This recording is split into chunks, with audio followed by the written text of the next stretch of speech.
If I tell my story, I kind of got to go back to 1958. I was 7 years old and we moved out here. There wasn't anything here except a basement house, which my mother and dad had just built. It was just grass.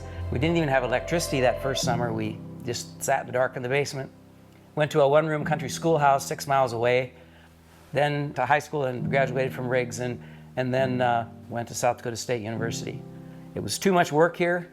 I was going to get an education and never come back to the farm. Then in college, I didn't have any money, so the Air Force paid for my school, a lot of it, and then I spent 20 years in the Air Force. But every year, I missed the farm more. So in 1995, I retired from the Air Force. Mother and Dad wanted help, and they asked me if we'd come home. We did. Dad and I started out together, of course, in 95, and the first 5 years, or 4 years, 5 years, we bought sprayers and we sprayed Roundup, and we just converted like one little 100-acre piece to organic just to try it out.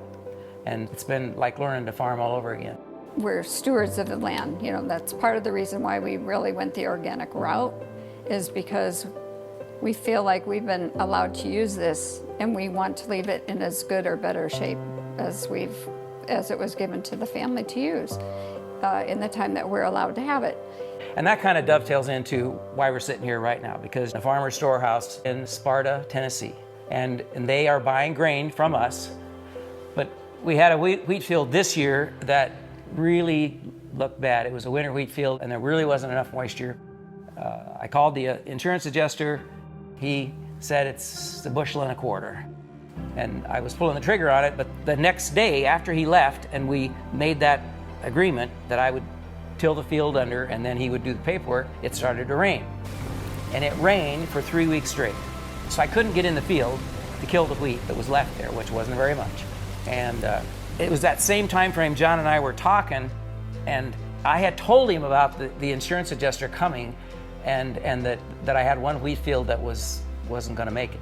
And the next time I talked to him, John said, I have 100 people here and they were all praying for your wheat field. So the wheat starts to stool out and the weeds are going like crazy, and I was walking through the field and I realized I couldn't kill it. It was coming. There was gonna be some wheat there.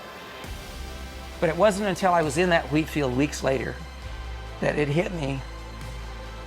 Remember the folks at the Farmer's Storehouse, they prayed.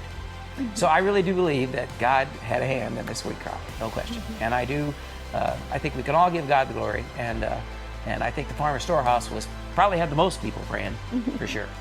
I am one to get down on my knees and pray in my fields after I've planted. But the Farmer's Storehouse, 100 people praying for our wheat field, that's huge. Mm-hmm. And now we're harvesting wheat. Mm-hmm. And so that will go to them. That will go to them, mm-hmm. Yes. I mean, we really love Jesus, and we want to honor God with our farm. We really do. And these people are the same. Mm-hmm. They are the same. They care just as much about our issues and our situation and what we're trying to do as they do about their own business. Yeah, they do. I believe that the Farmer's Storehouse, 100 people praying for our wheat field, I think God just had mercy on us here and gave us some wheat. I don't know how you can be a farmer and not believe in Almighty God, because without God, it just isn't going to happen.